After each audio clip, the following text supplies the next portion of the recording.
Motherfucker. Hey guys, it is January the 19th. Market is not open, but we had some news over the weekend. Want to cover them with Greenland, something with Ozempic. Might as well get it going before the rest of the week starts. So let's get to it. Now, I'm going to cover some earnings that'll show up. So let's see what we have for the week. As far as I'm concerned, Intel is the major one. We do have Netflix, so Netflix might do something to the market since we don't really have much else to cover. Okay, so tomorrow morning we got 3M.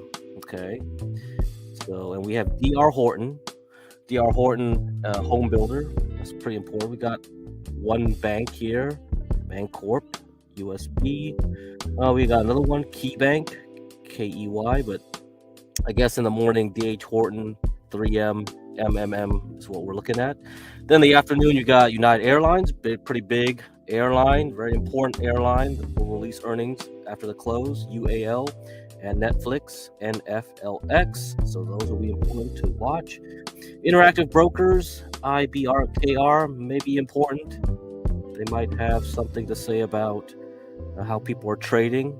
The CEO has some comments, I'm sure, about that. And you have bank, Ozark Bank, First National Bank. So those are two regional banks that may come into.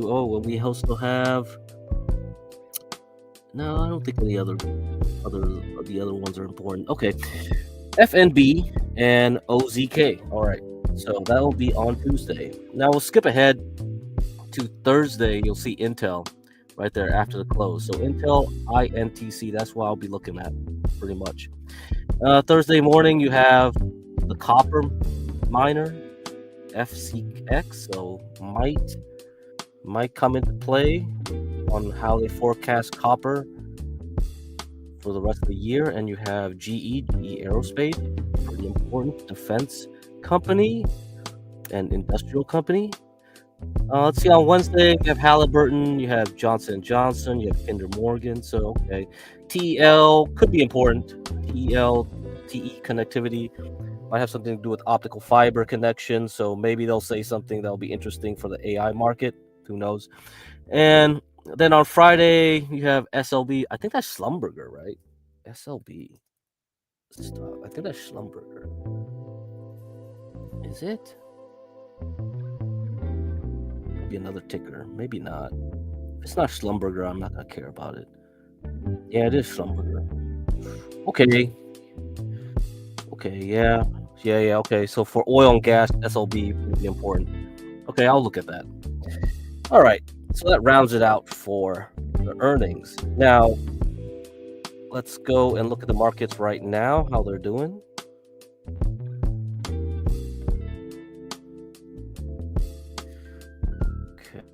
Oops, man. Wrong screen. I'm supposed to share that one. Come on.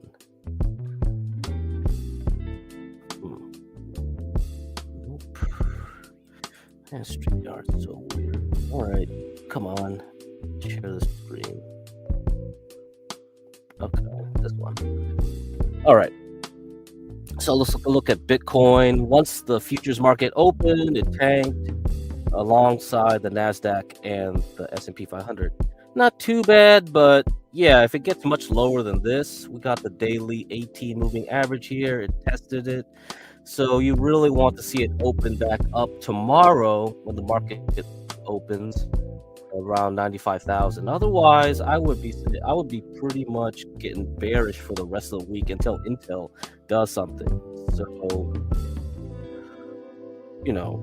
that's pretty much it. Maybe Netflix might have something to do, but yeah, this week is sort of like gonna be noisy. It's really gonna be about the news, Look at the NASDAQ futures here. Let's see. It's at the bottom of the range, right? Again. So the last high in October 9th. Yeah. Okay. Here. So yeah, we're still at the bottom. Not too much damage, but it could be very significant if you just stay down here and linger. It will just give the the put buyers more movement down, because then you'll be below the gamma flip line. If you're below the gamma flip line, then yeah, it's really easy to push it down. Okay, so gamma flip line is the line where most of the options buyers are just like located above that area, and then when you slip below it, then you're just like, yeah, it's really easy to just knock it over. So that's what I'm saying. It's going to be a lot harder to push it higher until earnings, right? Earnings have to be really good. If it's not, then yeah, you can see the S&P right here. We're now below against the last high in October, right? That's the last major high. We've been goofing around, kind of dancing around it since Christmas, up and down around it, but really, this is the peak in October 29th. And if you start dropping back below here and going down into the range, yeah, it shouldn't be too hard to really force this guy down. It's not hard at all. You know, I think it's all weak hands. I don't think any serious person is buying the large cap stocks at these prices. We've already gone over what Tom Bowley said in my last presentation. I already went over. I showed you guys what's up. So it wouldn't be too hard to see all these things roll over. Now you got to wait for perhaps the MACD to really confirm this, but I probably wouldn't wait that long. If I start seeing it collapse, I would just be looking at those memory stocks, the short, right? MU, SanDisk, Western Digital, all those are pretty good to short at that point, because semiconductors is the only one keeping everyone afloat. So once that drops, flushy time, and it'll go down at least around 23% for the SOXX. So one other way to do it is you use the SOXS ETF to short it. This is 3 times. So let's say it drops 23%, right? 3 times 23.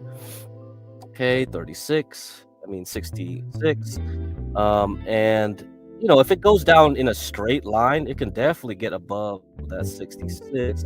Let's say like you get really good, you get like a 70-80% move here, like get close to 4, from 2 to 4. Not bad, you know. I would trade that. And that's just a 20% move, because it shouldn't be hard to get to that area. Now if you expect it to go lower, like let's say it does this into earnings.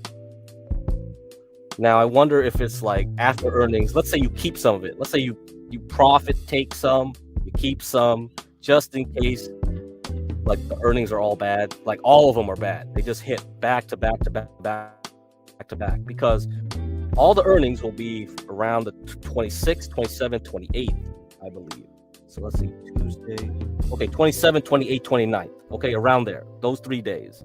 There's going to be tons of earnings. And also with the Trump stuff, with the tariffs that he's going to do on the EU and the EU fighting back, those will go into play on the 1st. Now, there's something called the taco trade. Basically, he just unleashes a bunch of tariffs that may or may not go into effect, and then by the time we hit the day, it doesn't go into effect. They make a deal, whatever, and then he rolls them all back. He says like, never mind, we're not going to do them. EU says, never mind, we're not going to do them, and then the market shoots up. Okay, but that's right up into earnings too, right? So we could keep getting pressure right into the Friday of the 30th in January. So we could trade that whole 2 weeks down, and then you go long and see if you go back up. Okay, we could do that. So if the SOXX goes down here, you know, it could really flip back up above. Now, usually Chinese tariffs are the tariffs that matter for semiconductors. That's really what pushes these things up. Chinese tariffs, Chinese trade deals won't go into any kind of resolution until way later, probably another year. the Chinese are not in a hurry to make any deals with Trump.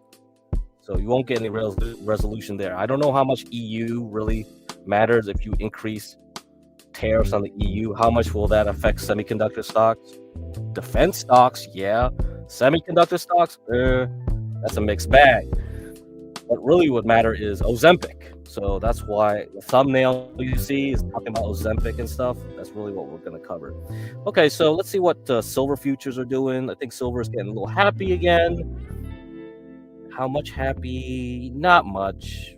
Not really like a breakout to new highs here.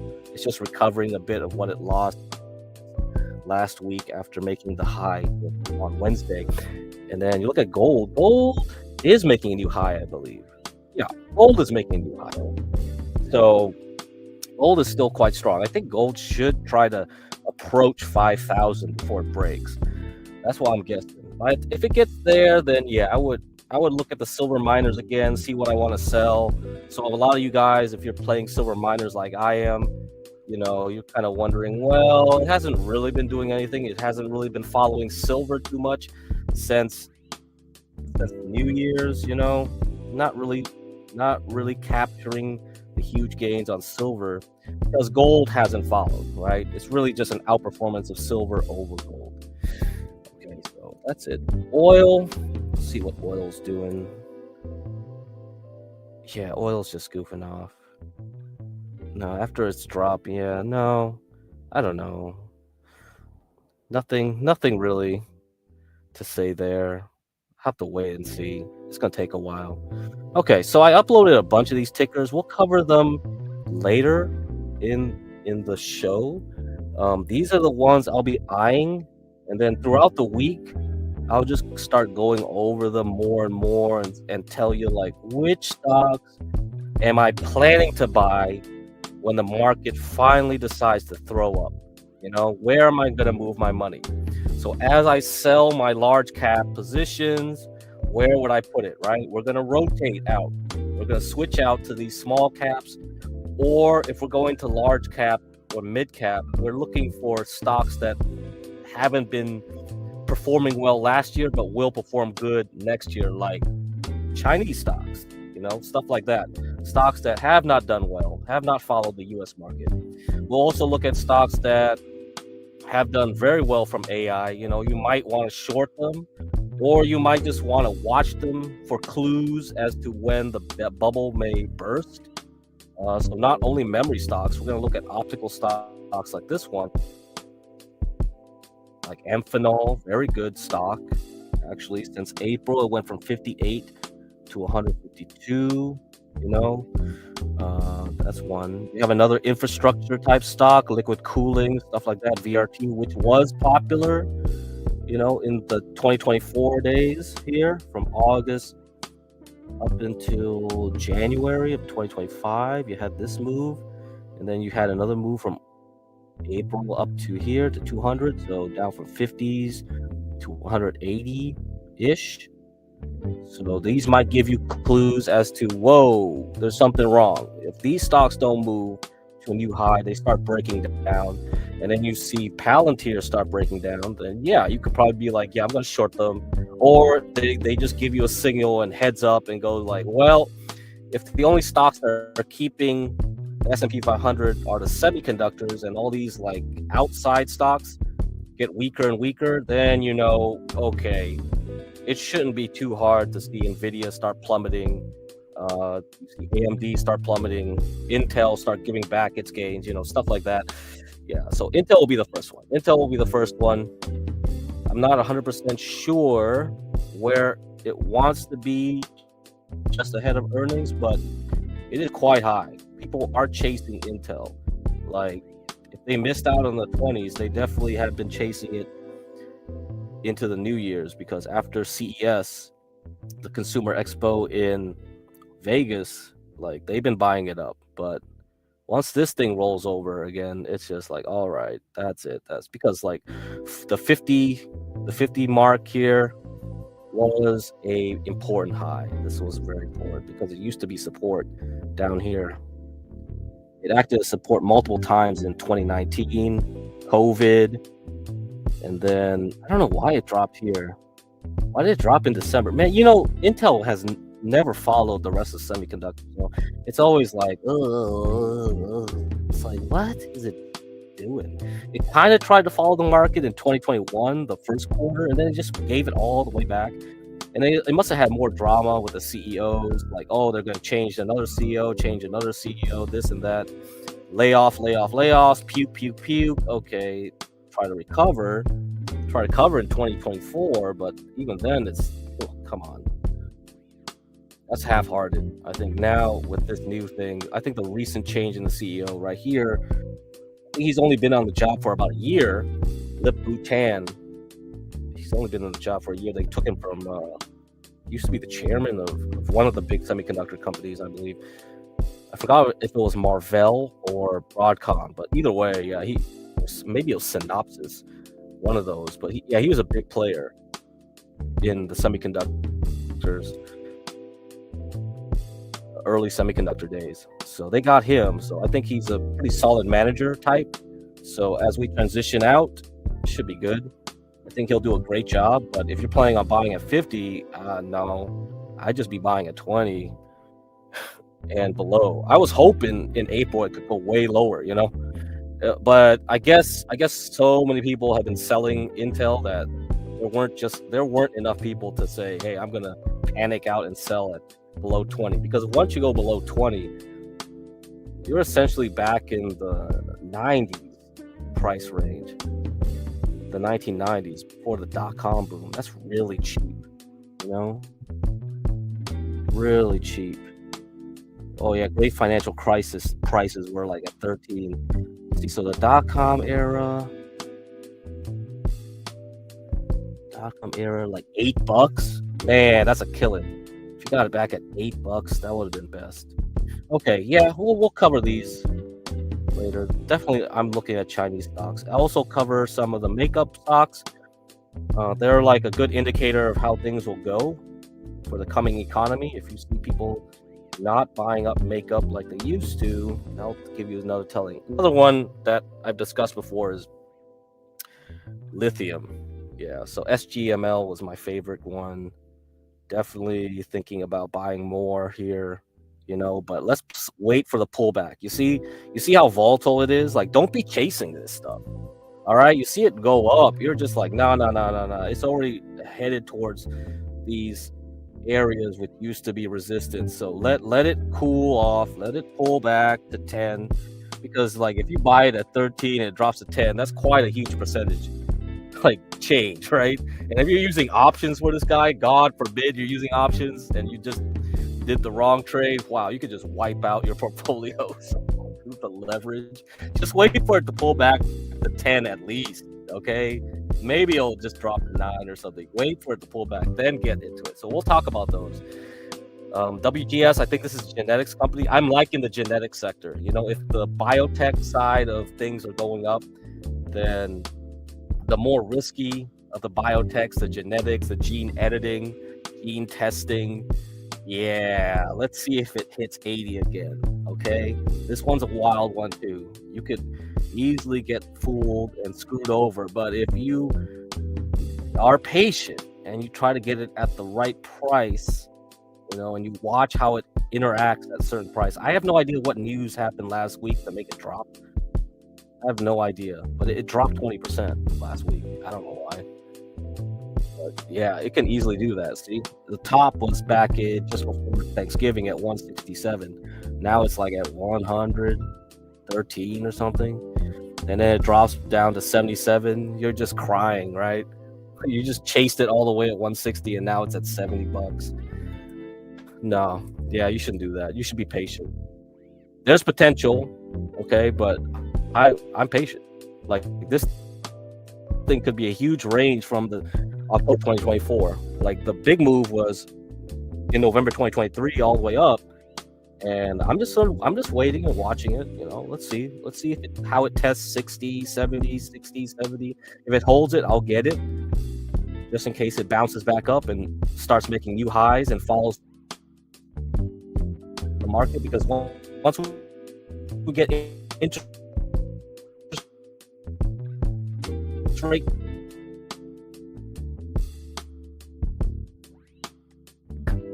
shortcuts. Looks like this. Very easily can go back. Money will chase money.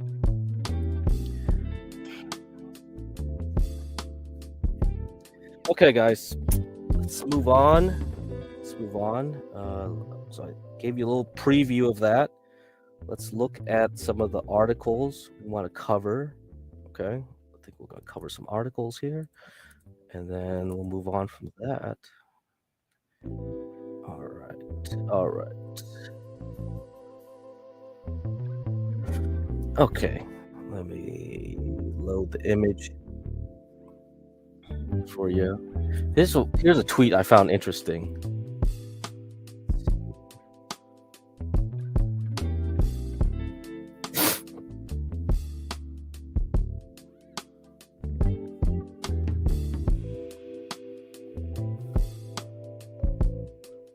All right, so I didn't know that Bloomberg had like a eBay marketplace type thing. So this is where all the rich people get their shit, huh? All right, the really rich. So contact the seller. Let's see. You got merchandise here. You got a Burke bag, huh? 25 yellow, a yellow purse, 23,500 euros. Okay. So I guess you could sell yachts here too. Okay, so this person says there have been yachts listed. Really, anything can be purchased on it. It's a good way to lease out apartments. If someone is paying $20,000 plus for their terminal, because yeah, it's $20,000 subscription fee for a Bloomberg terminal. I ain't paying for that. I'm not going to make much use of it. If you're a bond market trader, you definitely need Bloomberg. Okay, Bloomberg. Now, if you're a brokey, you can use like the Bloomberg terminal equivalent that Martin Shkreli has made called Godel. So maybe we'll talk about that. Maybe we'll talk about that this year. I think he's made a lot anyway. So, all right. Okay, hold on here. All right, so let's look at anything else. Yeah, there are many apartments available in really cool cities. I'm guessing that like John doesn't put his listings on Bloomberg terminals. Yeah, I don't think anybody's going to be renting out those houses on this thing. All right, let's continue on. So let's look at the real interesting stuff. So one of the funny things about Novo Nordisk is that it looks like Nokia to me. It's always been an interesting thing. A lot of the Danish GDP is in one stock. So the beautiful thing about the United States is you have the S&P 500. Most of your 401ks or mutual funds, they'll track bare minimum the S&P 500. Right now, the way it's concentrated in tech companies from the AI bubble, we are focused into the Mag 7. All right, so the Mag 7 stocks. Now, let me push this up. So the Mag 7 are basically these guys. So you got Elon Musk. Okay. Let's see.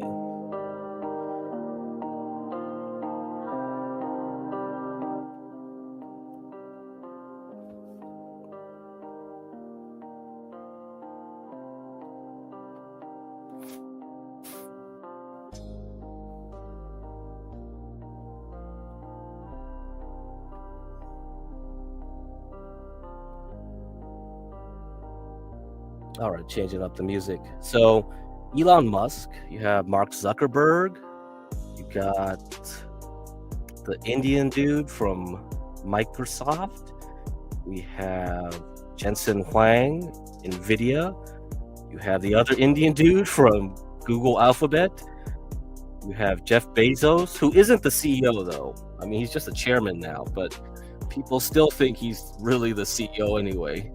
And of course, Tim Cook from Apple.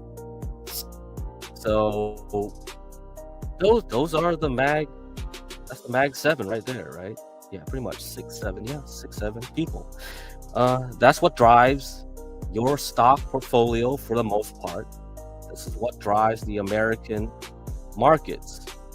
So it's distributed among at least 7 of these companies. These 7 companies make about 40% of the S&P 500 in market cap terms.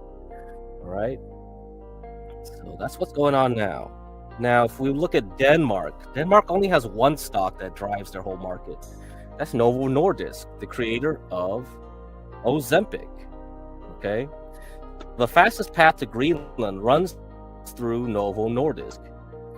If Washington wants Denmark to move on Greenland, the fastest path is not military signaling, it is economic leverage. And this was written January 16th. This is what I was thinking as well, you know, before all the weekend shenanigans where Trump said, I'm going to put tariffs on you. Yeah, Trump, if he wanted to, he could tariff a bunch of the Ozempic. You know, there are like Ozempic alternatives. I don't think we really need Ozempic. It will hurt Denmark more than it will hurt us. Okay, anyway. It is an economic leverage. Greenland is not a battlefield problem. It is an economic exposure problem, and Denmark's exposure runs through Novo Nordisk. So this is an efficiency question, not a political one. This is not an argument for imposing tariffs. It is an analysis of why economic leverage is a more efficient alternative to military pressure when pursuing a legitimate U.S. national security objective.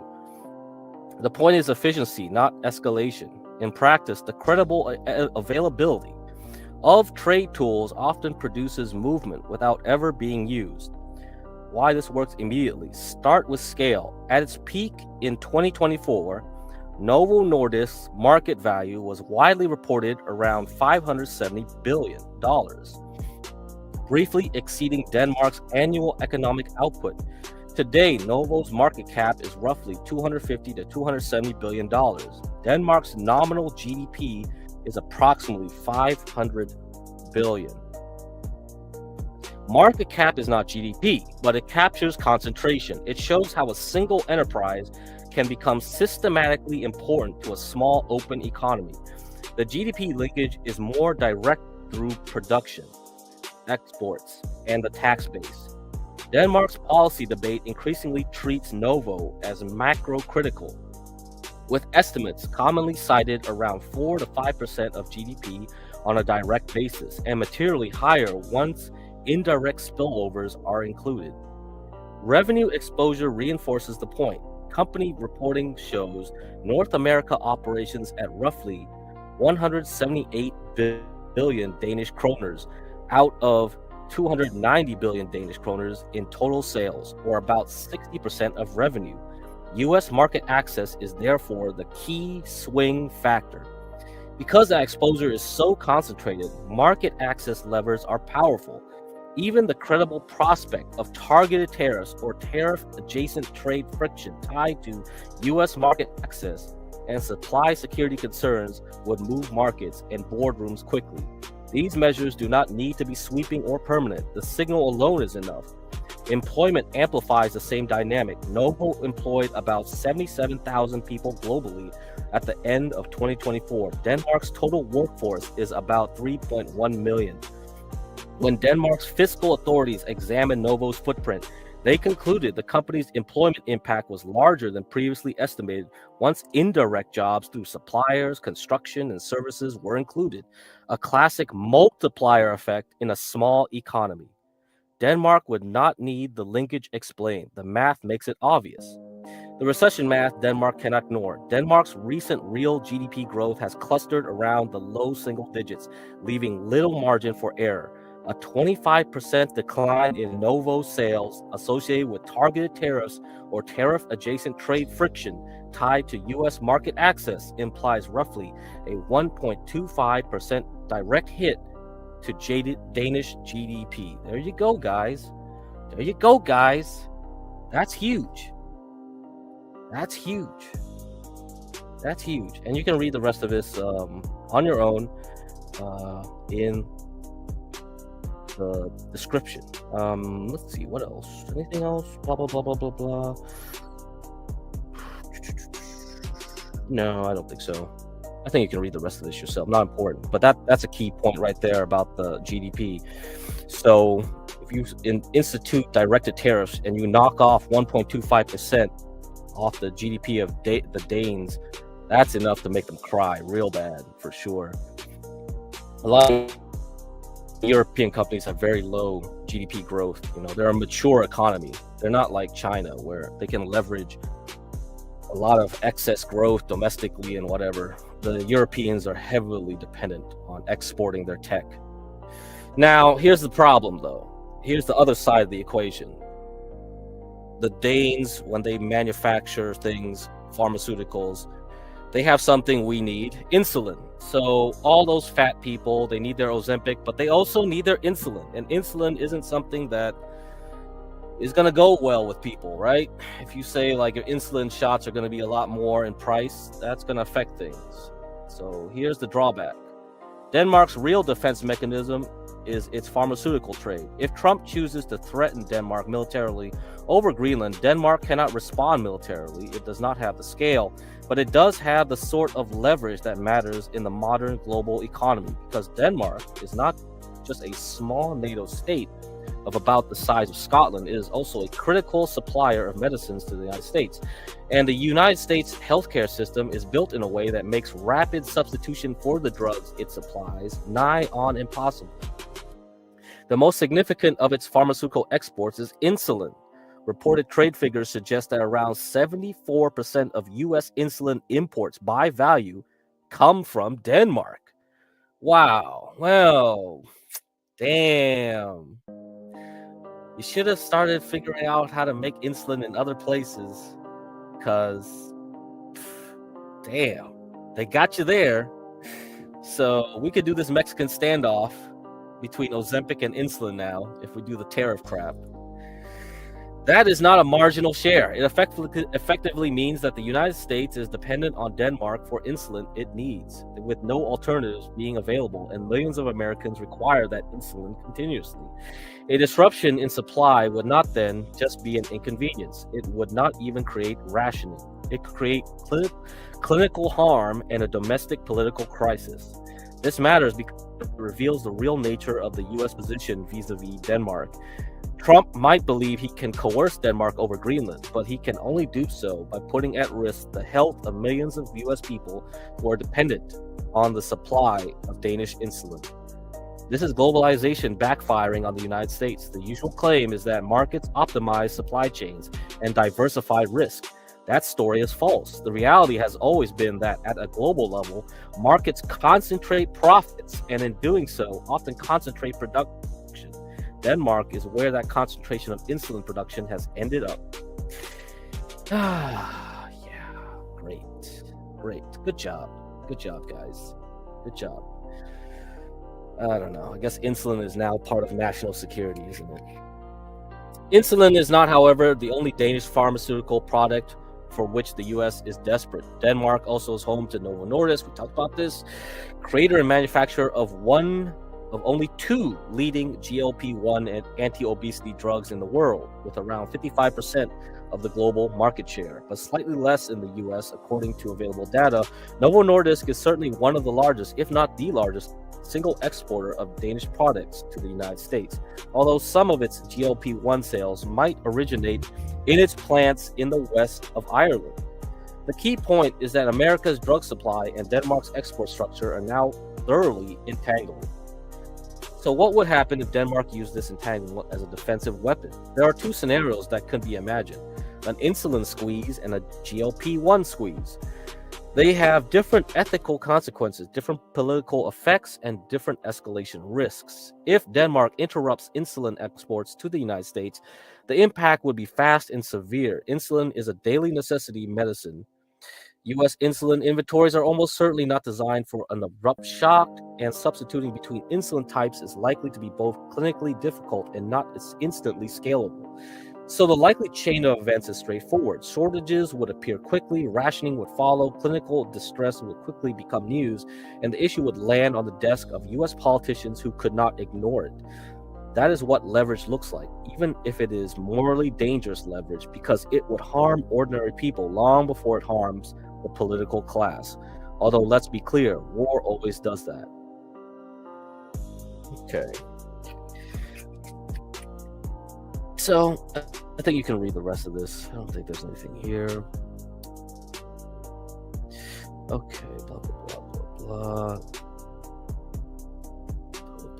Okay, I think I'll read this paragraph, though. If Denmark were to use pharmaceutical supply as leverage, the GLP-1 route is a much more plausible option. Ozempic and Wegovy are not trivial medicines, but they are also not akin to insulin. The immediate health impact of a disruption in their supply will be lower. People would not be at medical risk, but the political impact could still be substantial, precisely because these drugs reach influential demographics and because shortages of them are already well known.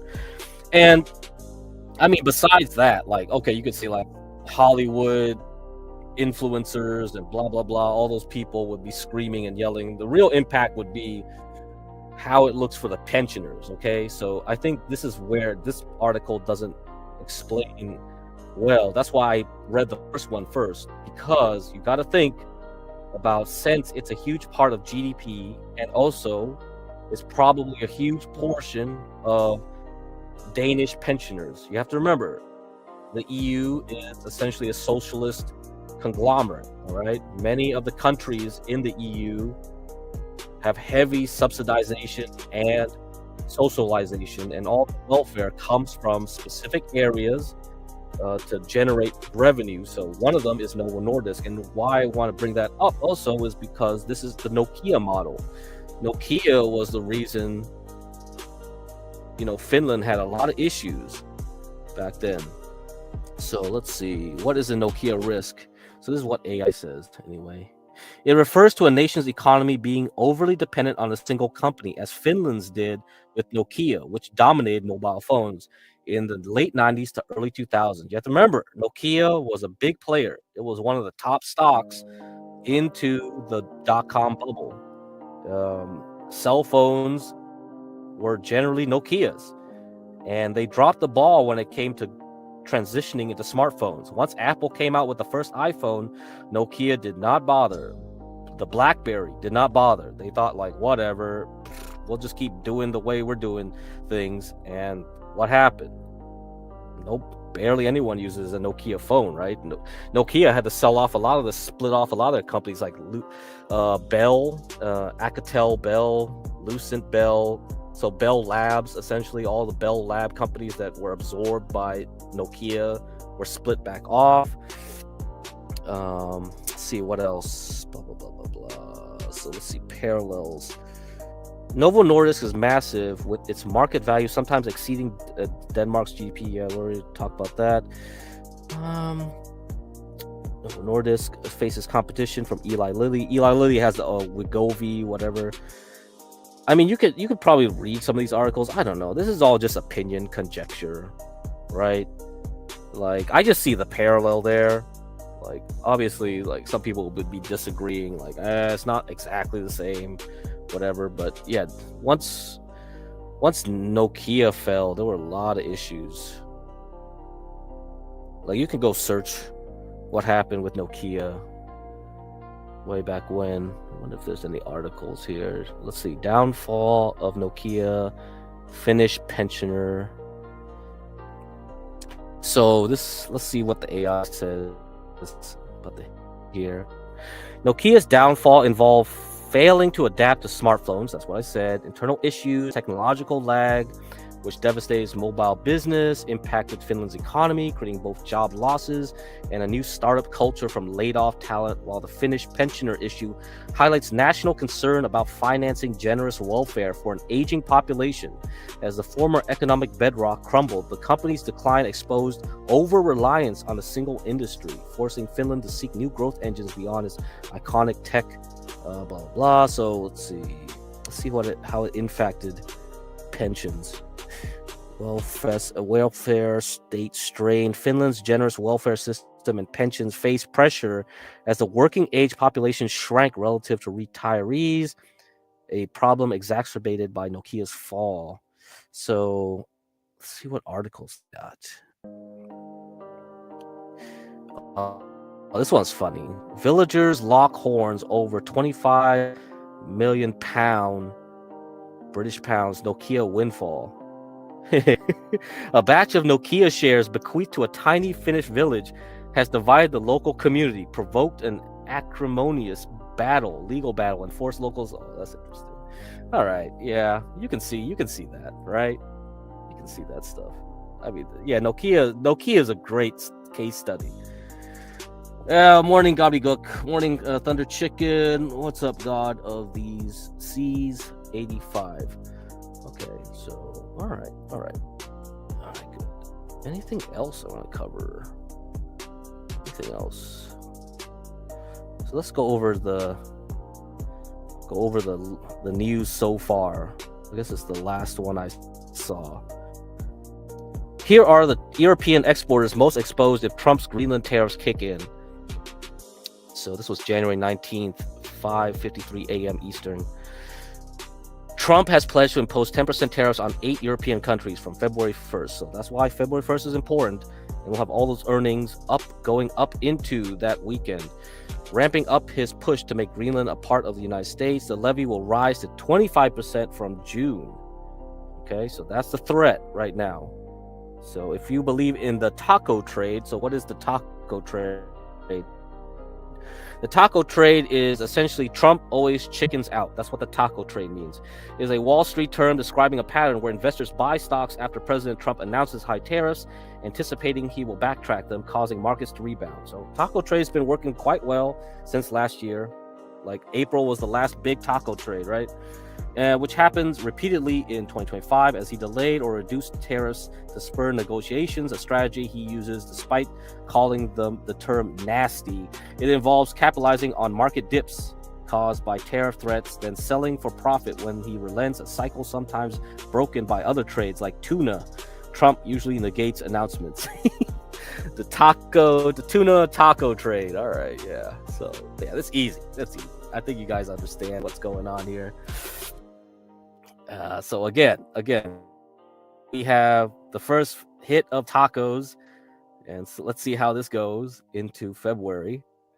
So, United States President Donald Trump has threatened to rising wave of tariffs on several European allies, raising the alarm for industries and businesses across the region. Trump on Saturday pledged to impose 10% tariffs on the UK, Denmark, Norway, Sweden, France, Germany, the Netherlands, and Finland by February 1st, ramping up his push to make Greenland a self-governing Danish country, a part of the United States. The levy on these countries will rise to 25% from June 1st. European political leaders are set to hold emergency talks over the coming days as they consider their response, with retaliatory measures and broader punitive economic policies reportedly on the table. So, let's see what the European response is. Going to be a lot of shocks in the market, I'm certain of it, and that's just noise. I'm not going to bother trading that. I'm just going to see what's going to happen for earnings, and earnings really will be in 2 weeks. So outside of Intel this week, I'm not going to pay attention. Another thing to look at is the Supreme Court stuff. So Supreme Court unlikely to overturn Trump tariffs, his signature economic policy. This is what Treasury Secretary Scott Bessent has said. I think he went on one of those talk shows, Sunday talk shows, saying this. I believe that it is very unlikely that the Supreme Court will overrule a president's signature economic policy. Okay, so he went on blah, blah, blah. Okay, I believe, we read that. So he went to meet the press. They did not overrule Obamacare. I believe that the Supreme Court does not want to create chaos. In June, the Supreme Court upheld a key Affordable Care Act provision that set up a panel to recommend preventative care services that insurers must provide at no cost to patients. Bessent's comment comes one day after Trump said he would impose a new slate of tariffs on goods coming from Europe until a deal is reached for the complete and total purchase of Greenland. Okay. Bessent said Trump's new tariff on Europe regarding Greenland are a response to an emergency. The national emergency is avoiding a national emergency. What? All right, whatever. It is a strategic decision by the president. He is able to use the economic might of the United States to avoid a hot war. Yeah, this political theater is crazy, bro. What? What is that double talk? Anyway.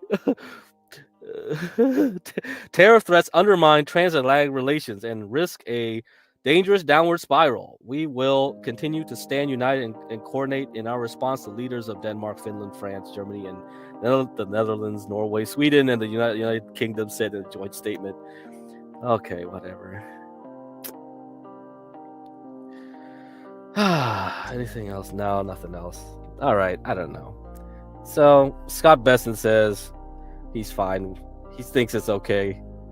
He thinks it's cool. All right, but I have no idea when the Supreme Court's gonna rule. Right? They were supposed to do this on 2 Fridays ago, but they still haven't. I don't know when it's gonna happen. Let's look at poly market. Let's look at the poly market. How is the poly market voting on this?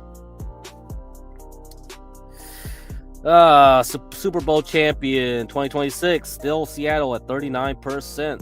All right, the Rams at 27%. That's what Poly Market says. Trump nomination for Fed chair, still 65% for Kevin Warsh, still going up. Rick Reeder is now second place at 14%. And we talked about them, or at least Rick Reeder, some streams ago. But still, Kevin Warsh is the number one pick. Will Trump acquire Greenland before 2027? 20% chance. Okay. That's at $15 million volume bets right now on the poly markets. Okay, so if you got crypto and you want to gamble on these things, go over there. A lot of people are gambling on that stuff. They also gamble on the markets. So it's kind of like a derivative type thing. Let me see. This one. See what this Twitter says. Twitter always has a lot of this stuff. If you search poly market and stuff, you'll find a lot of people commenting on who's betting for what, for those big bets.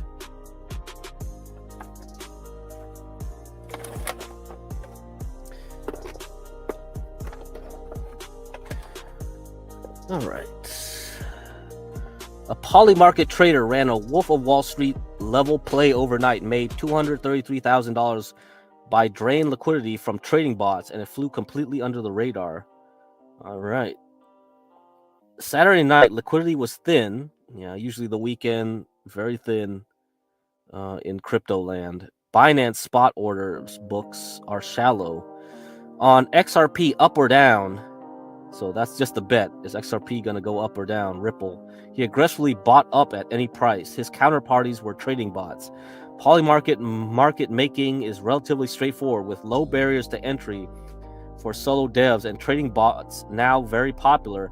By the 10th minute of the market, XRP was down 0.3% from the open, yet he had pushed up shares to 70 cents. The bot saw an opportunity and walked straight into the trap, selling him even more up. 77,000 up accumulated at an average price of 48 cents. 2 minutes before settlement, a wallet on Binance bought 1 million tethers of XRP spot, pushing price 0.5% higher. Seconds after settlement, the $1 million spot buy was sold back. Jeez, man. You're just doing all these stupid little things. Oh, it's Wild West out there in crypto land, and now you got these poly market bullshits. Man, that's like an unregulated derivatives market, bro. Holy shit. So this is what derivatives are. Derivatives are a bet of the underlying instrument. Okay, that's what options are. Okay, so this is what they're doing here.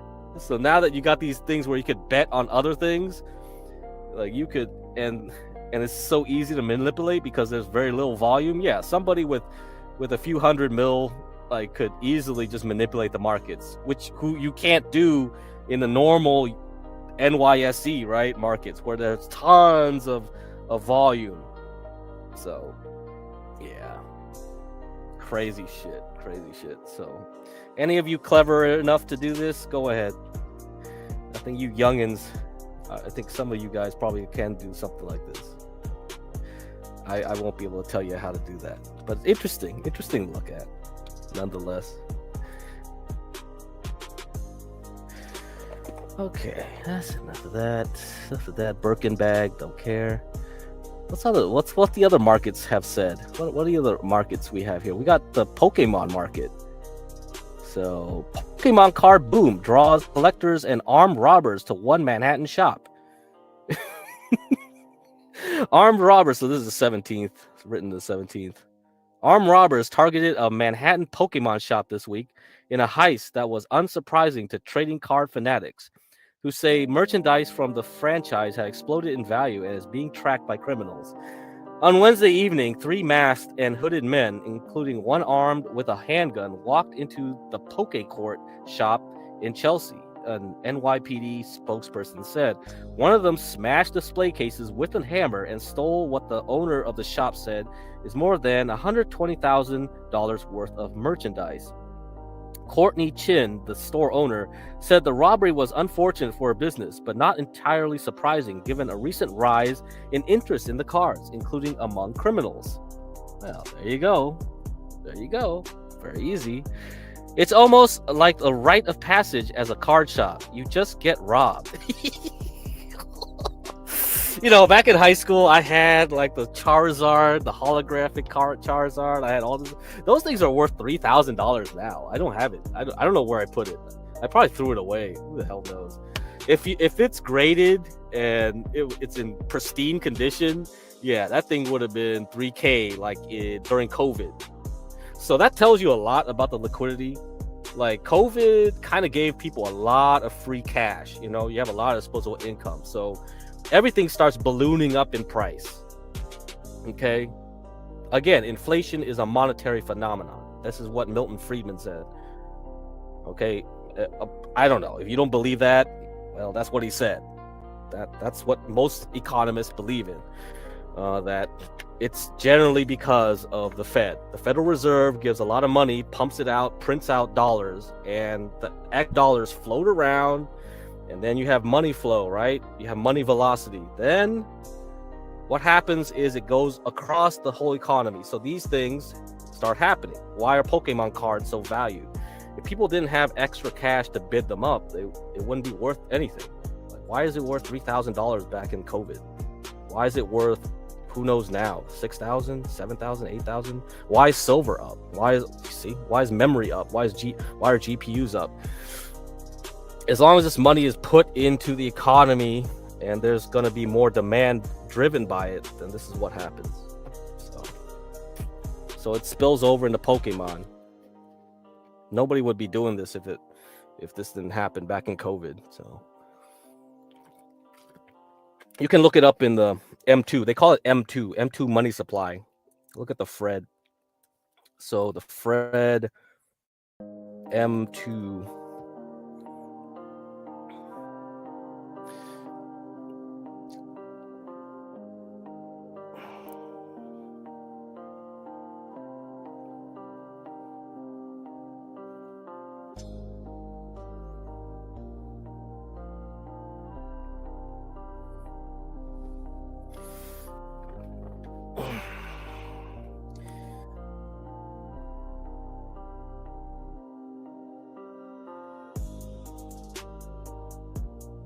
Yeah, this is the M2 you see here. This is COVID right here. Whoop. And then we're going right through until the Fed decided, nope, raise interest rates. But you see, it didn't really take away the money. It took a little bit away of money from the system, but now we're back up here. So we made a new high in the money supply. So guess what? That money has to go somewhere. It's going to Pokemon, you know. Okay, Goblin says, oh man, the potato brain is making the motions of putting new brake pads on a van. Right now, he's confused by a floor jack. Oh, D-Dog should watch. Yeah, D-Dog. Yeah, I know, D-Dog. D-Dog should watch this stuff. I don't know what's going on with that. Brake pads and shit. All right, take a little break. If you guys want to know what's up with Jeremy, here's Here's the last updates I got for you. Let me get the thing set up.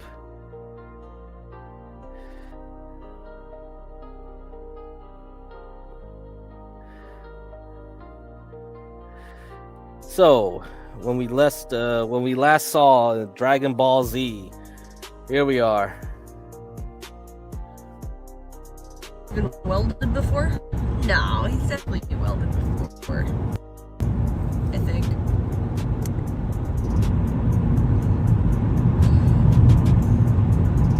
Welded a cage for slash victims.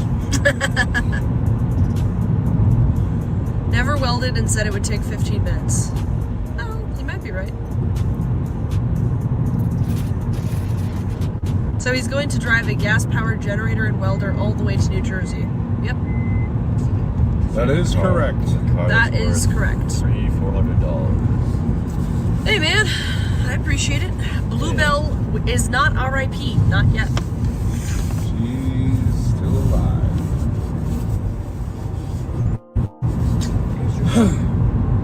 Bobby. Oh. Alright. What's the Take a left. What's the cheapest motel around here? I'm sure it'll be in Seekonk. So his plan is... We don't have that bed anymore, right? I know, downstairs. It would have been perfect. Yeah, that was a nice bed. I'm really sorry. We took it apart because we were thinking of selling it. I mean, there is a mattress. Oh, there is? Low key. Yeah, Down there? there's a mattress, yeah. You don't want to sleep on just a mattress, though. Well, I'm trying to think. So this is Warren, right? Mm-hmm. You're gonna take a left up here. The light. Yeah. Yes. Sorry. Yes. Here.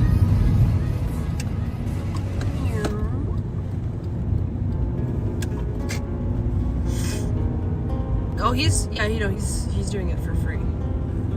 Who's gonna pay you guys? He was gonna pay us $350.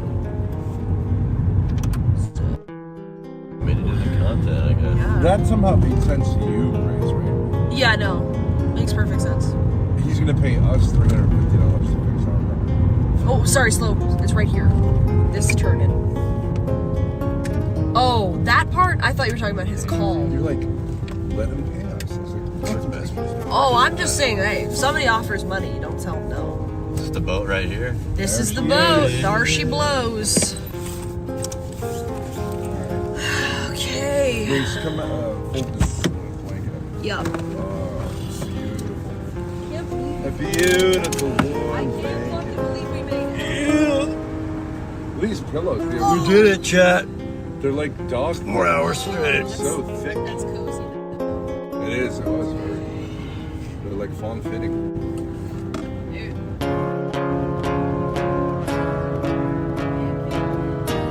You put these. You want them back here? Or you want them? Yeah, you can leave it back there. That's fine. All right. We'll leave them here. Grace, you said we could leave them here. Okay, well, I'll leave this on his front chair. It's just a blanket folded up. Let's get our shit out of here. Oh, I gotta go to the bathroom. Okay, let me get you the key. Alright. Hat.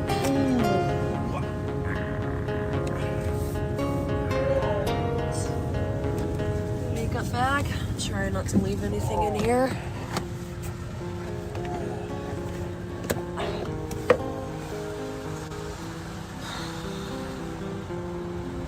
Okay. I need the backpack. Oh, I'm in emergency. Hold on, I just need to I get... have the key, don't I? Uh-huh. Oh, you don't. Right there. He's here. Huh? You don't have the key on that. That's not... Here. Just take the keys.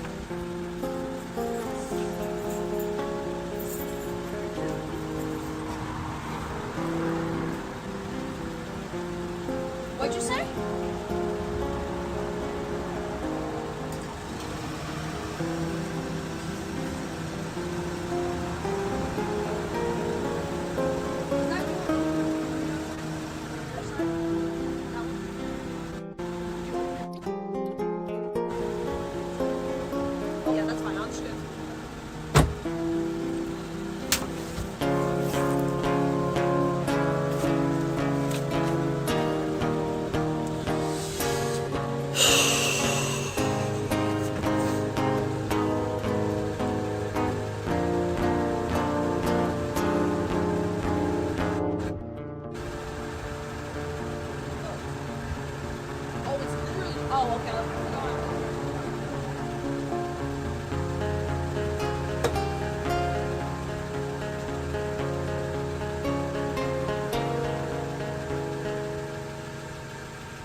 You want to start with the street? If you want to, I got computers.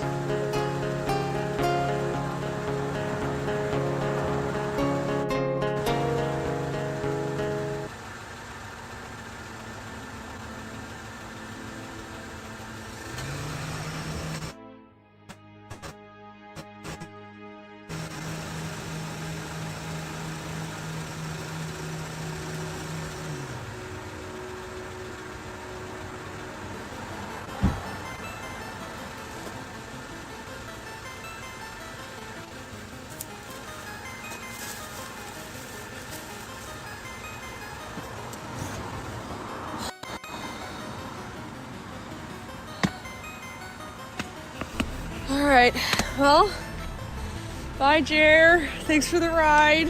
We got all the stuff out. Say bye guys. Bye to our trooper. See you, chat. Bye chat. Alright, thank you very much. I'll cash app you for the hotel.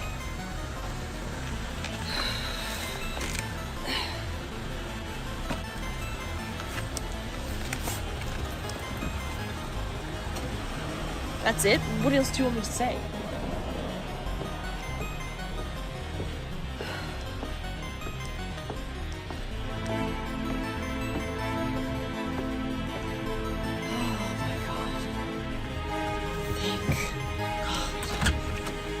Hello, Papa. Hello. I'm still on stream. Look at this fiend.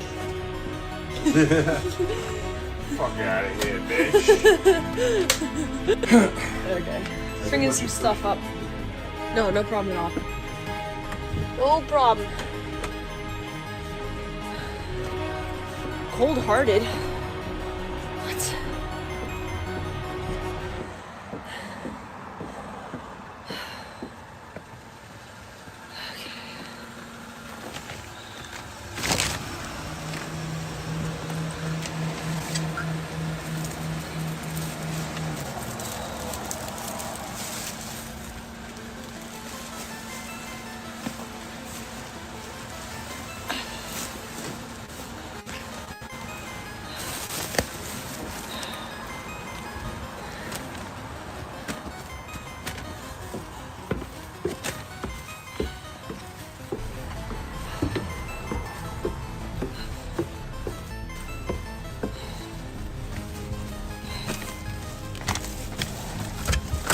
Alright, second to last trip, guys. No problem. What is Elias said she's a lucky experience there. You did! Anyway, You're very lucky. and then You're lucky I- stuff was- You're lucky I care about you so much. Thank you, dear. There he goes. There he goes. There he goes again. There he goes. There he goes again.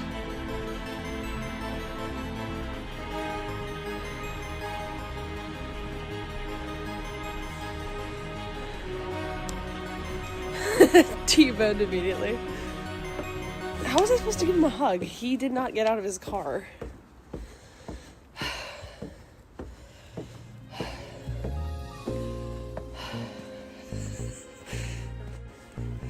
Guys, love you very much. Thank you all for watching. I am exhausted. I'm about to take this box in. Then we going to bed. I love you all so much. Thank you for watching the New Jersey arc. Stay tuned. OPC tent tomorrow. Let's go. Bye.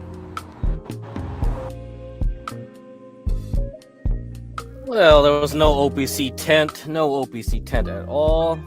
Nothing happened yesterday. But that's what happened. Jeremy drove them all the way back to Rhode Island.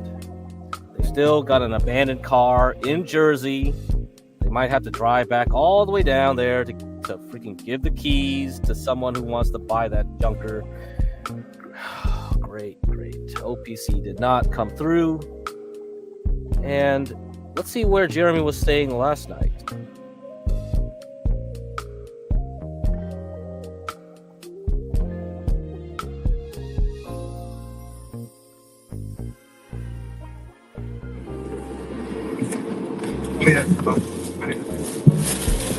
Yeah. The adventure continues.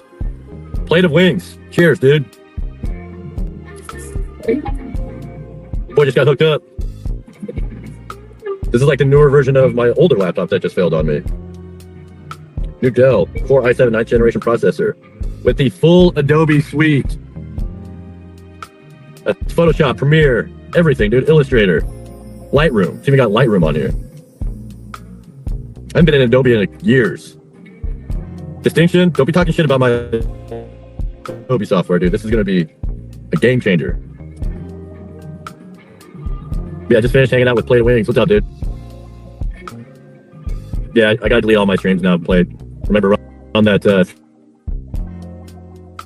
second strike. So, hours it's at. Well, there's Grace. We're here to fix some brake pads. I think she's streaming too. Yeah. Yeah. Yeah, I'm live. Are you live? Yeah. She's live too, of course. What's up? Guys. So here's a solar generator that we got from Damius. Crashing the RV tonight, guys. Yeah. Got some brake pads. Yeah. It is snowing. It is cold. RV hopefully doesn't freeze. I'll be good. I'm Danish, remember? Yeah. Take it. So it's been a while since I've been in here.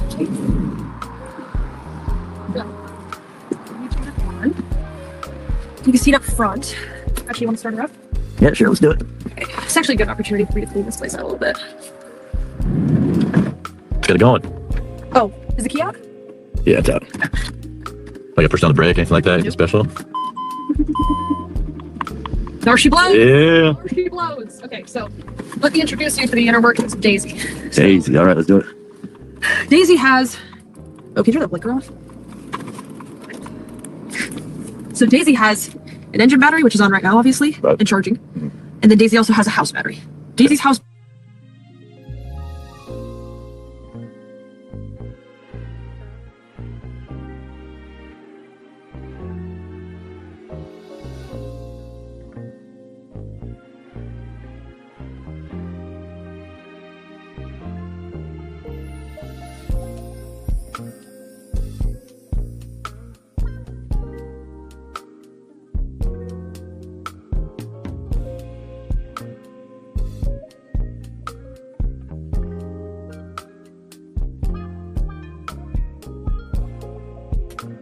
is for the pump. It says pump right there. It doesn't even work. Don't bother with that.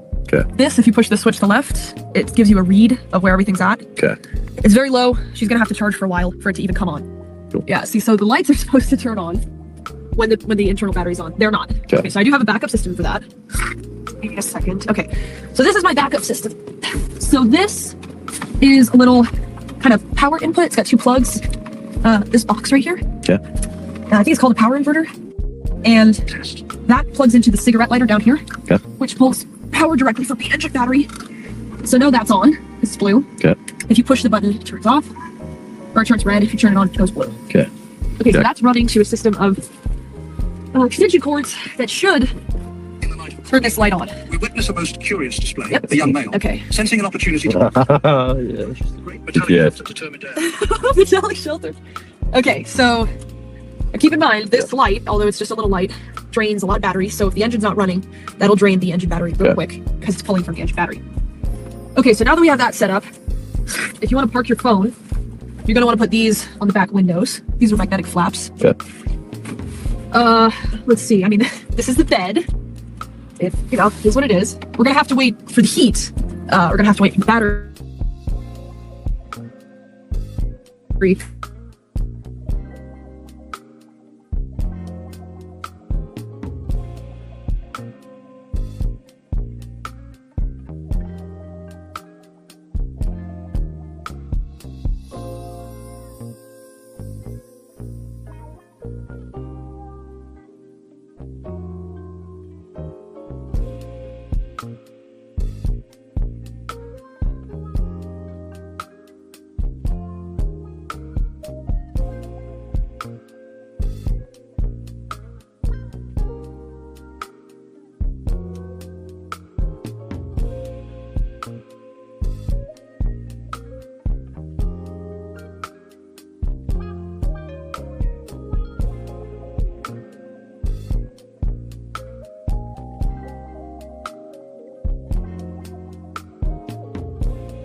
Okay, so keep in mind this light, although it's just a little light, drains a lot of battery. So if the engine's not running, that'll drain the engine battery real quick because it's pulling from the engine battery.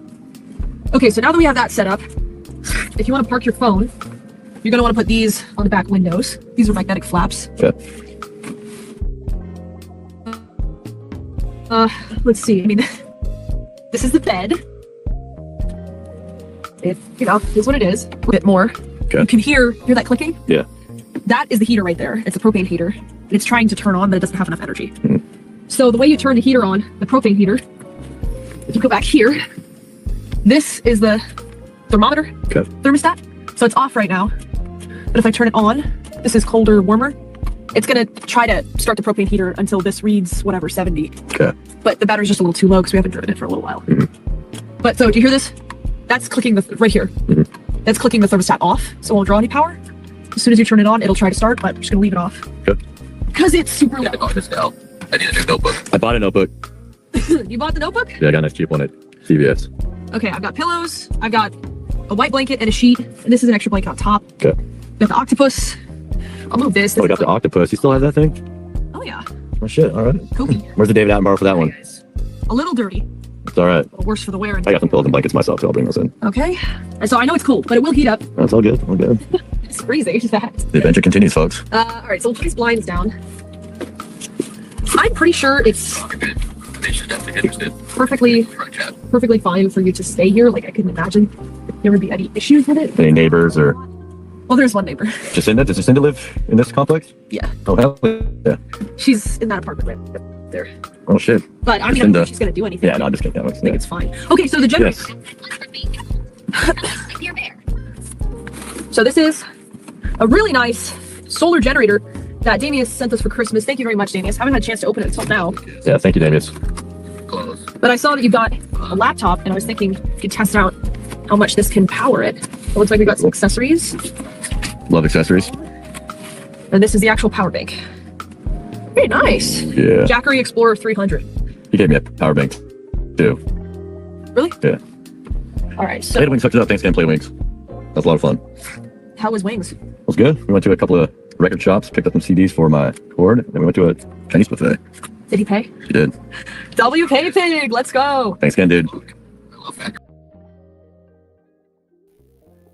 Well, you know, not bad at all. Not bad at all. So, Jeremy, and he gets to sleep in the Thorpe RV. Awesome. Amazing. So he's in the time of his life, man, and he actually got a full night's sleep.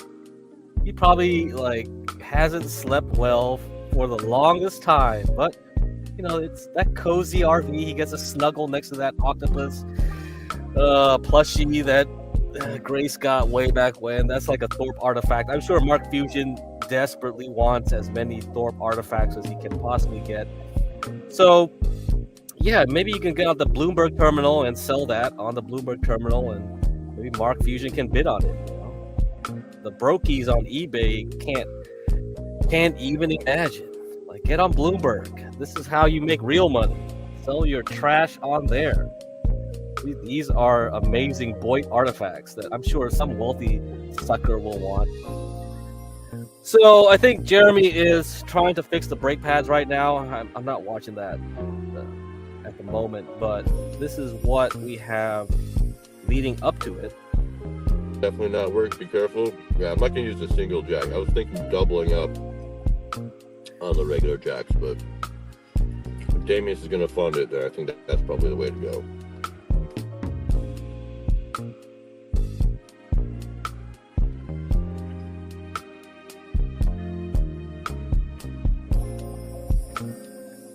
How's the 9 RV? Did the heat work? I just heat off the engine, and then once I fell asleep, I was good. I woke up around 3 o'clock. Well, Grace kind of woke me up. I was only up for about an hour, and I passed out again. So, yeah, I fell asleep through the night. It was comfy, super comfy. I gotta look for what, a jack?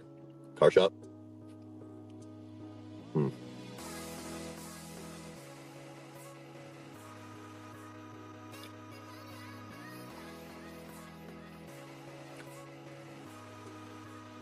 $10 to 20 high capacity jack. 2 regulars won't work. Yeah, I'll just spitball.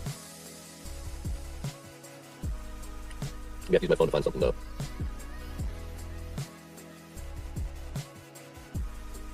I might have to shut down the stream to get that going. Actually, there's an AutoZone right there. Think AutoZone would have it? Can't listen to me, but I'm just gonna eat this one, then we'll head out. Damius, AutoZone? In the zone, AutoZone. Ow! No, it'll be good content. Somebody look up if AutoZone sells jacks.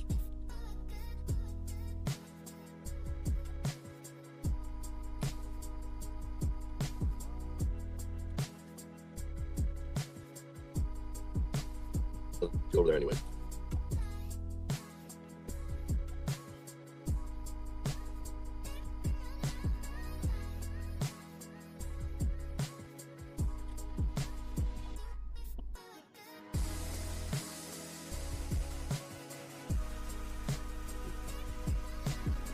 Yeah, all the roads are cleared, so we're good. And all the snow is pretty much melting into slush. At least on the road. Thank God, no ice. Not yet, at least. Alright, let's check out AutoZone, see what they got. It's like they do. Alright, Damius. Be open, right? Yeah.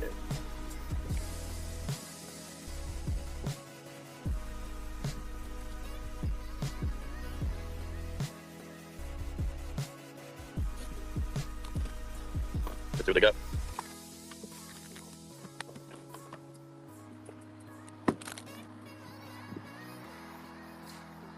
A Sprinter is 5,300 to 6,400 pounds on the high end. What's up, Kitchen Man Dan? How you doing, man? Good. Thanks for jacks. Jacks? Yeah. Cool, thank you.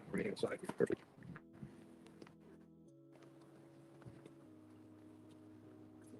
Alright, here we are. Remember, I'm on my phone, so I can't do any research. You guys tell me which one I need to get. Rated for over 5,000 pounds, right? 2.5 tons, 3 tons, 3.5 tons. 2.5 tons should do it, right? How much is the highest load? We got 4 ton.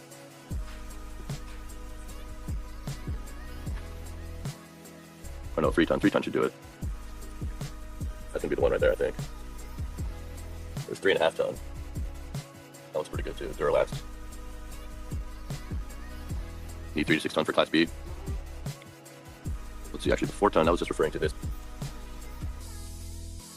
Hey! Don't tell them hints. Don't tell them. Keep going to AutoZone and O'Reilly and keep buying that stuff because that helps my stocks go up.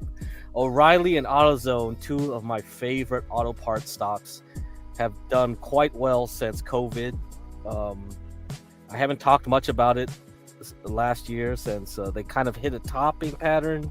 So that might be it for those 2 stocks. But hey, if these guys keep going around and buying parts and tools from AutoZone and O'Reilly, delicious. They'll keep going up. Fixing cars, used cars, always been the best play since since COVID, you know, since the whole thing with the pandemic and the shutdown, and they were like, oh, no more chips to make new cars. So nobody could manufacture new cars for quite a while. Used cars went up in price, the demand went up, and people had to learn how to repair their own cars, and that's what we had for a while there. So those 2 went up quite well. So these are examples of why those 2 stocks are doing pretty good right here. Now, what else do I want to comment about? I don't know. I think OPC was saying like, oh, they have like a welder somewhere in their storage unit, and they could get like Jeremy could weld that stuff himself. That'll be funny. That's killer content right there. Jeremy will weld that sucker up. And you know, there were good commenters. They were like, "Oh, is it TIG welding? Is it MIG welding?" Yeah, those are good questions. You know, I only did a little bit of welding in college. So the college I went to was a farm school. They actually used to have classes. They don't have anymore, but they used to have classes on engines and maintenance for farm equipment. So they used to have those type of trade type classes offered at that university. So I took them for fun. So we did some acetylene welding with those big old gas tanks, and yeah, we did a little bit of TIG, arc welding, stuff like that. But welding, yeah, you kind of have to know what you're doing though. Like, for the most part, I just did it for fun, and that helps out when you want to make some art. You want to like put some crap together, or you're just doing some hobby type shit. But actually you're actually welding something serious or something that yeah, I think you gotta know what you're doing. I don't know. Shit, how much rust is on that sucker though? The rust on that axle was crazy. Cool. What the fuck? Jack. It looks like 3.5 tons is going to be the heaviest. So that's probably going to be the one right there. $269.99. $270 before tax. You got that, Damius?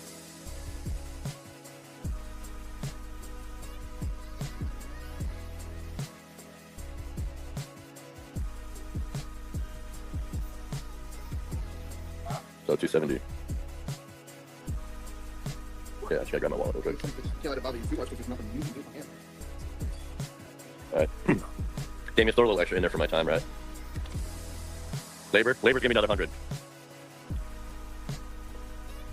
Just kidding. I'll wait for it to get through. In the meantime, I'll get you some more McDonald's. You need like 5 tons to be safe. That's the biggest one they got right there. Yeah, Damius is very generous.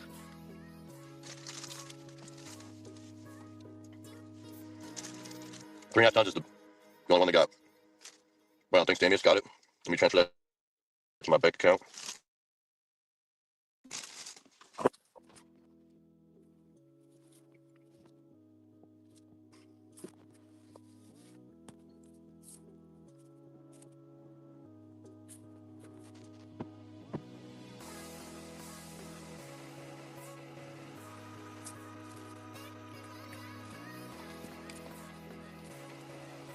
Yeah, we'll do it.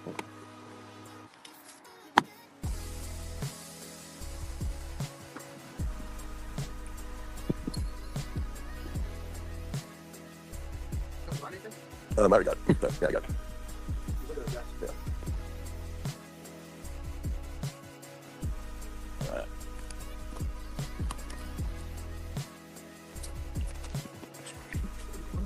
I can put you guys in my pocket. One sec. You want it? Yeah, we'll take that one.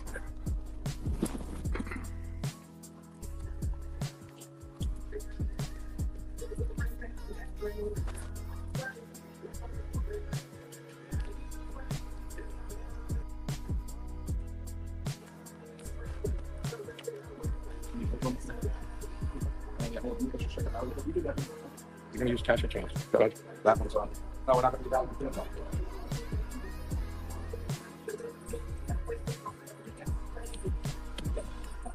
Telephone number? No telephone number.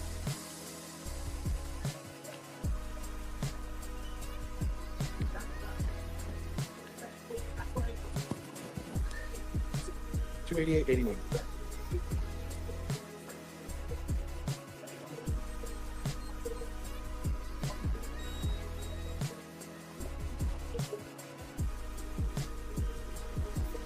Bring this out of the pocket, so.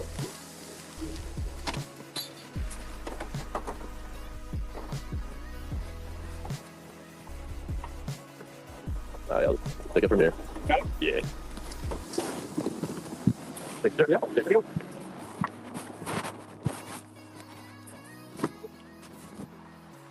All right, got it. Throw that in here.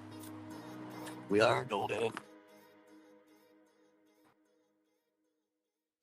All right. So that's the last we heard from him, and then he went repairing the stuff. So I don't know. I didn't watch that stream. It ended some time ago, probably 10 minutes ago. So you can go to his channel and watch that.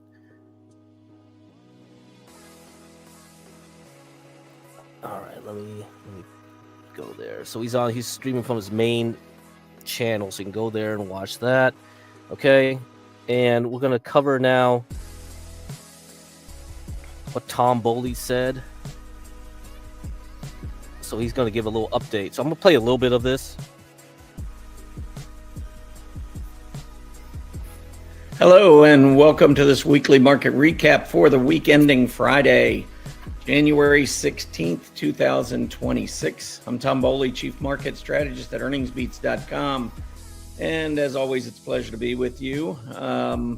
A couple things worth noting before we get into the numbers and the charts and all. The most bullish period of the year historically since 1950 has been from the close on October 27th through the close on January 8th.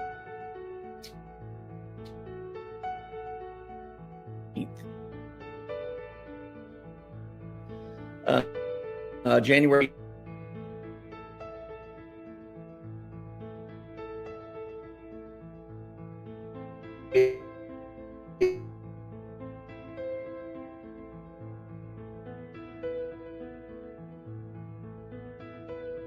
in 24% of the period. Just want to point it out because we do have a tendency not to do as well once we get outside this period. We've seen many bear markets and corrections start during the months of January and February, and I think a lot of that is because it comes on the heel of such a strong period. One other thing to note about this period is that it tends to be a really solid predictor of the subsequent year, depending on how well we do. And we did finish higher. So this period did finish up a little bit more than 1%.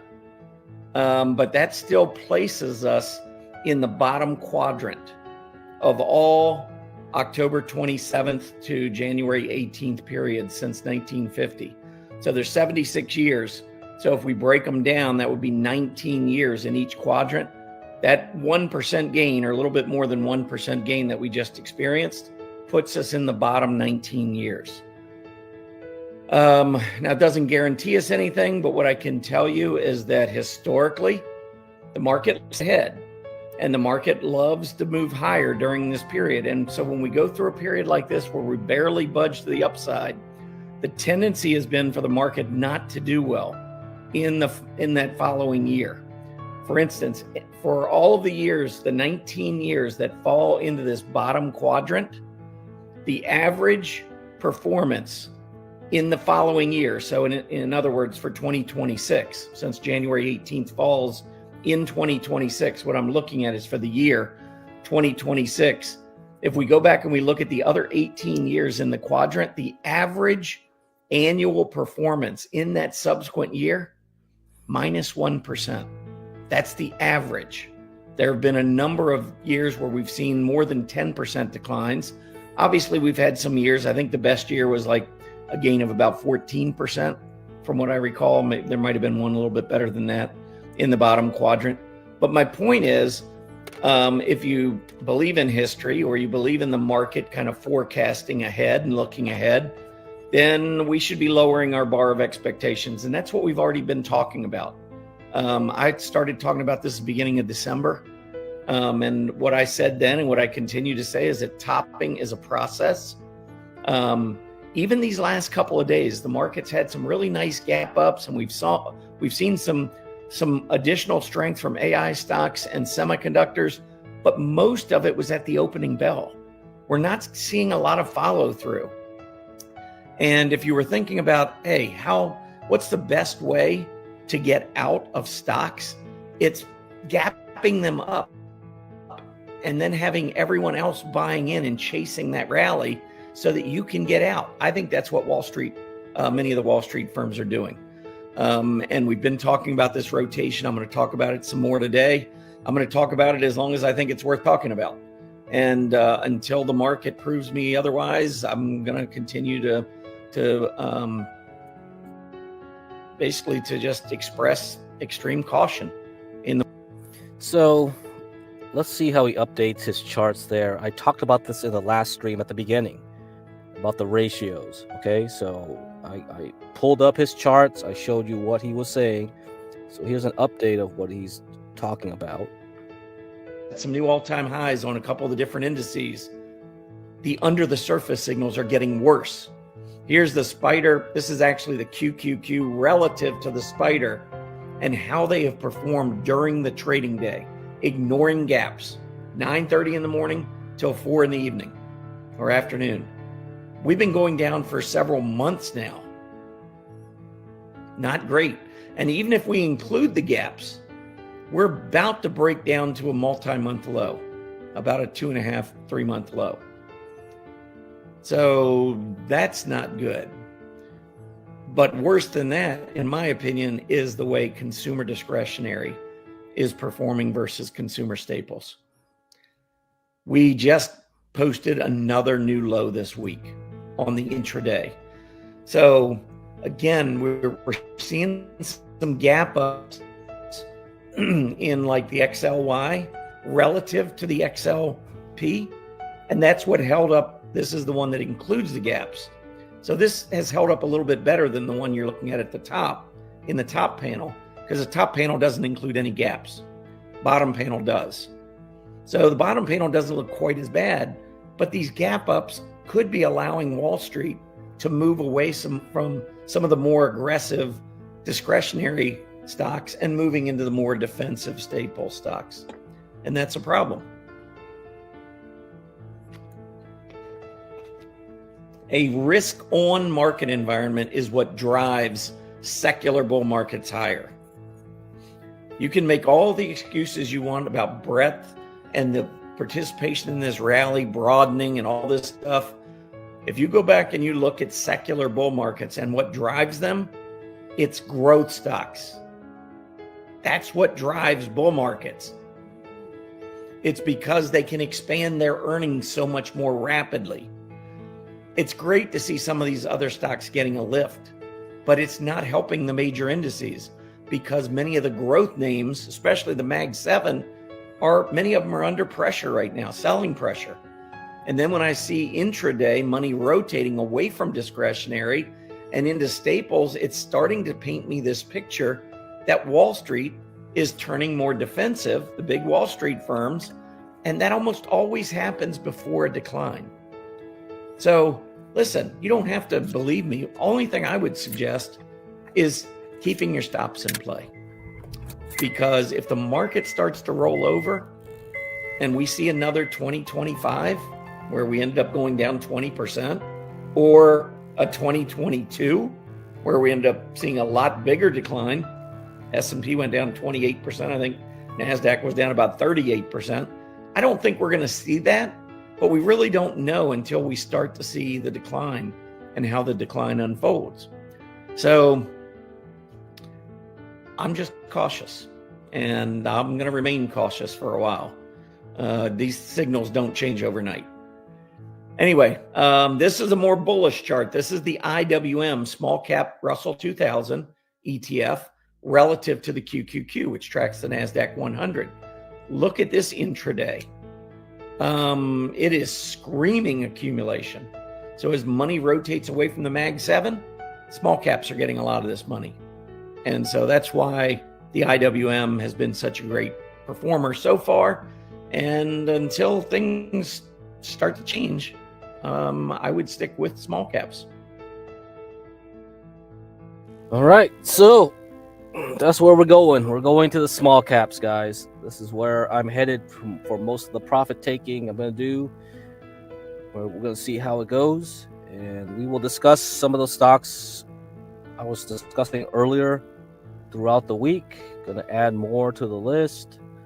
Look at other things. Also looking at some discretionary stocks like Victoria's Secret. You know, those stocks kind of give you a tell if they do badly in earnings. So definitely something you're going to have to watch. Okay, so last thing. I don't think I'll have time to discuss about the yen or anything like that. We'll have to push it off till later again. But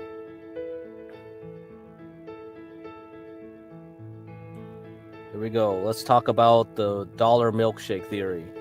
Let me remind you, the first thing I ever talked about on John Galt's show was dollar milkshake. So this was a podcast in June of 2020. And this is worth repeating.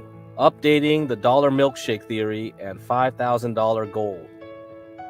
It was in the Palisade radio podcast. And Brent Johnson was the guest here that was being interviewed. From the movie, There Will Be Blood. You know what? It doesn't matter if I own your land or not. Even if you have a milkshake, I have a long straw. I put my straw in your milkshake and I will drink it. When I saw that scene, I thought it was a very good analogy for what was going on over the last couple years, which I think will pick up speed the next couple years. So reminder, this was in 2020. You know, post GFC, so Great Financial Crisis 2008 to 2009, the world, central banks and monetary authorities got together and they printed all these different currencies. They created a currency milkshake of pounds, yen, euros, and reals. For a number of reasons, I feel that the US has the straw. For a few years, we were raising interest rates, and that acted as a straw, sucking up the liquidity that the rest of the world was providing, and that's largely why you saw the US markets do what it did. But it wasn't just based on interest rates. Interest rates is the primary, but not the only driver. There's a number of other factors. We have the deepest financial markets in the world. There's a large amount of US dollar denominated debt outside the US, and that acts as demand for the dollar. The US Navy enforces the dollar as the global reserve currency. The rule of law, the tax policy, the trade policy, there's a number of factors that lead the US to being one of, if not the most hospitable place for foreign capital. I think that acts as a straw that sucks up the global capital, and I expect that will accelerate in a couple years rather than decrease. Sounds familiar? My point is not that you shouldn't own gold. My point is that when it comes down to it, people need to have dollars. They don't need to have gold. They may want to have gold, and I may want to have gold, but to operate on the world stage, you need dollars, and when they had to choose between dollars and gold in March, they chose dollars. Now, after we got through that liquidity squeeze, gold and miners went up faster than anything else. But when liquidity needs comes, the dollars are favored. I think we still have a short-term pullback before we get to the heart of the chaos. where the other economies will break down, and as a result, the US will get some flows from abroad. The point I like to make with regard to what the central banks and the Fed in particular has done, whether in the last 3 months or the last 10 years, is that nothing has been fundamentally solved. There has been no new programs or new structure to the monetary system which will keep the problems from the last 10 years from happening again. Everything that has been done builds upon what has already been done. In other words, it ultimately makes the problem bigger. It does not solve it. They paper over it, they extend loans, they provide new loans, they print more money, but it doesn't fix anything. Essentially, the long-term problem is the design of the monetary system itself, because all money is loaned into existence. And because we have a fractional reserve banking system, and for that kind of system to continue, you have to have high levels of velocity of money. That's what I said. Or you need to have an extension of new credit. You have to have one or the other. The design of the monetary system does not have a reverse gear. So if the monetary system or the global economy starts to slow down, reverse contract, it actually breaks the system. The system collapses on itself. And that is why when you get into credit contractions, banking crises, or recessions, depressions, you see the Fed and other central banks come in and re-collateralize the global monetary system. It is very similar to a margin account. When everything goes up, there's no problem.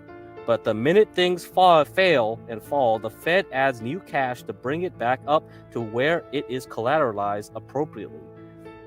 When money gets loaned into existence, it is created out of thin air. When loans start to default, and they default at a high enough rate that the whole system becomes impaired, money disappears. The money supply crashes. That's the definition of a credit crunch.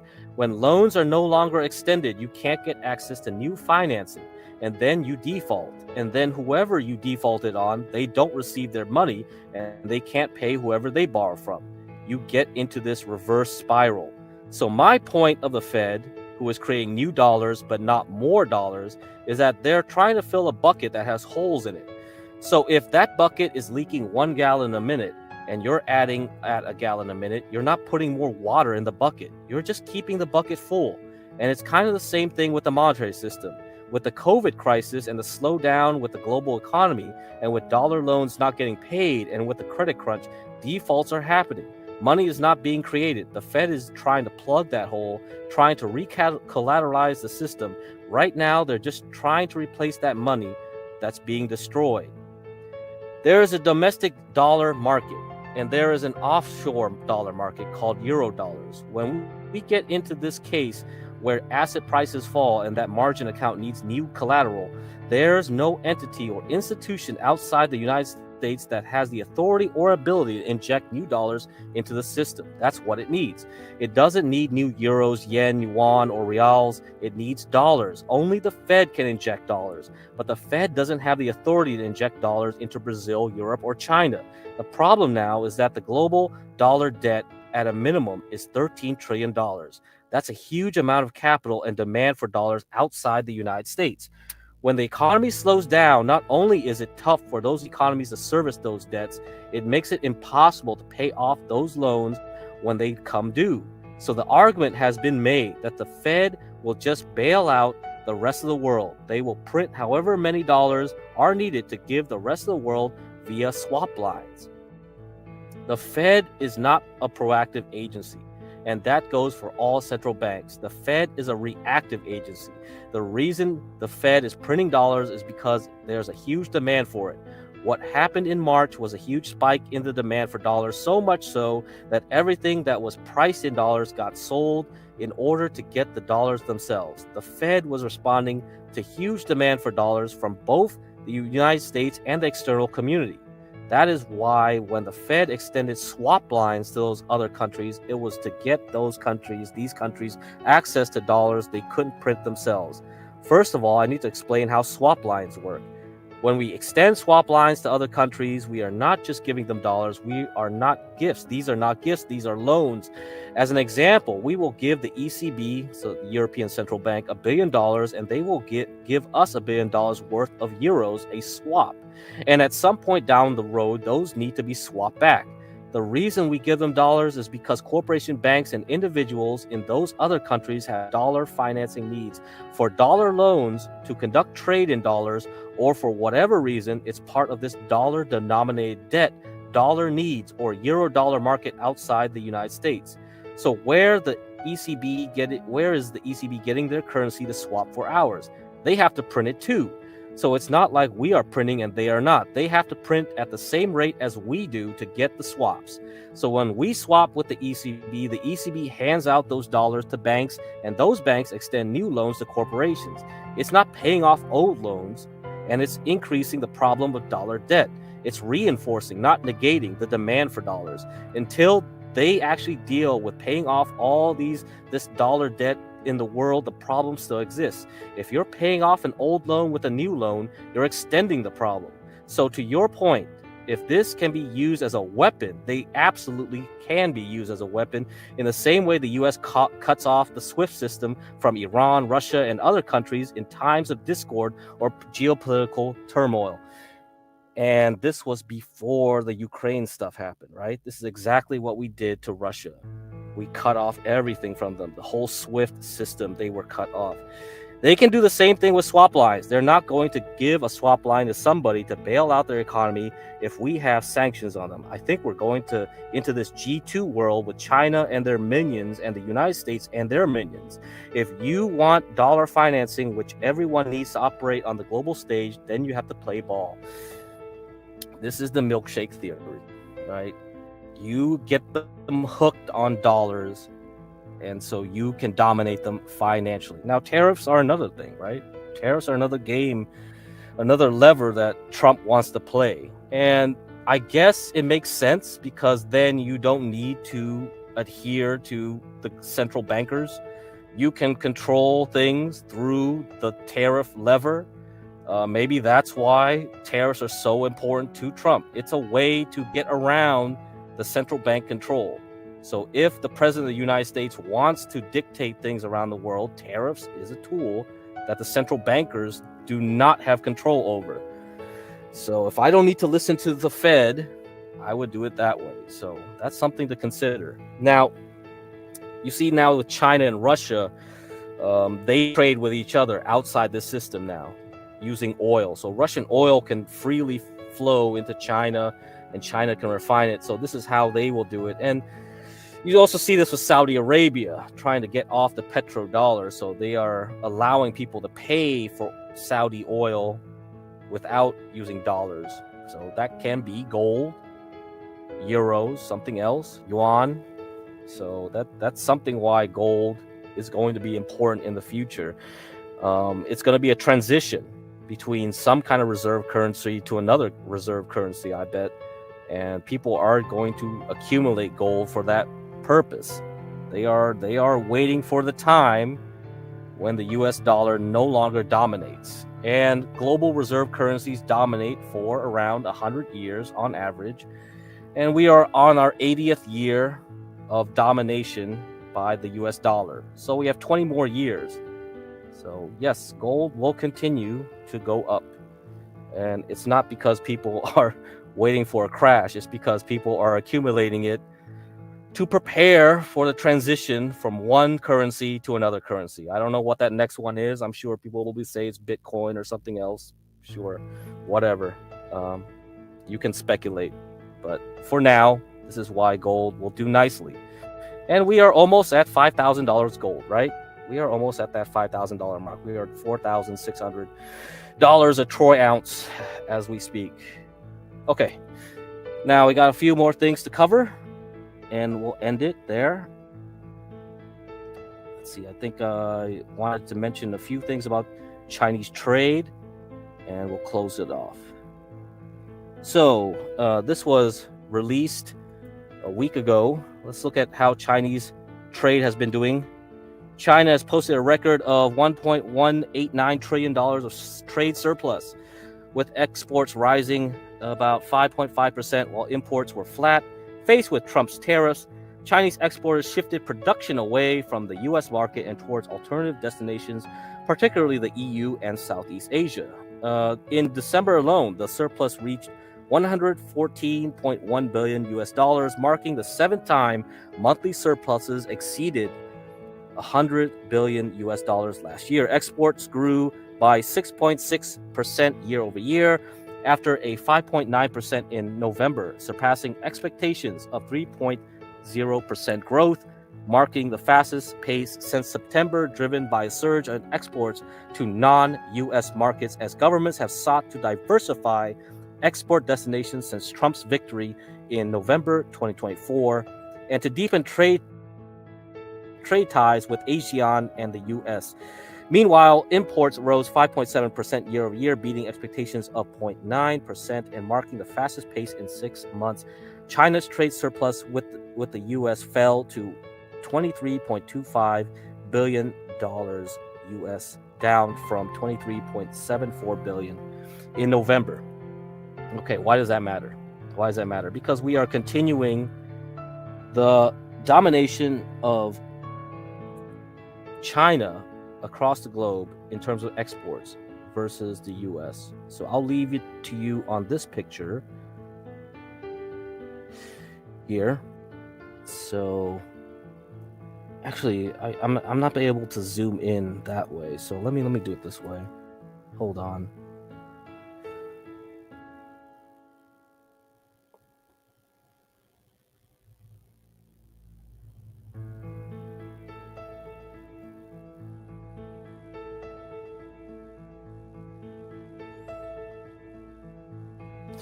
Okay.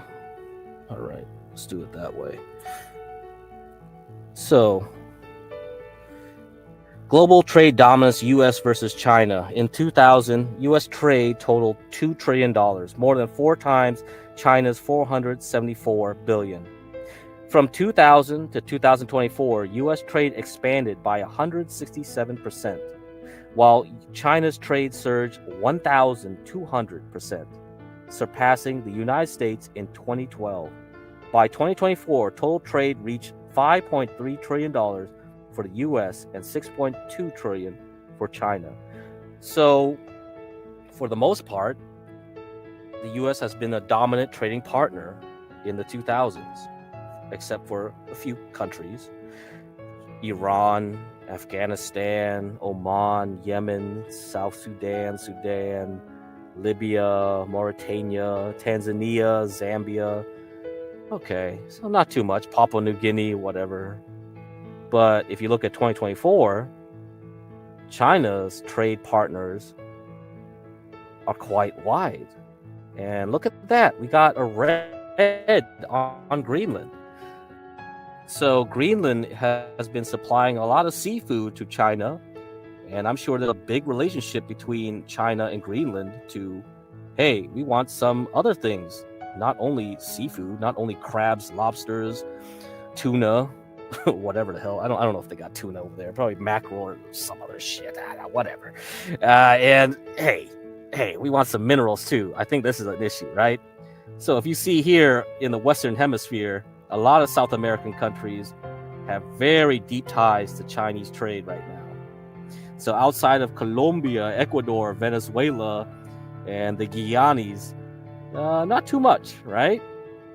But for North America, Greenland is a big exporter to China. So there you go. Trade is soft power. Trade is a power. And if you want to reorganize trade, this might be an issue, you know? Yeah. Anyway. All right, guys. I'll see you around. Until next time.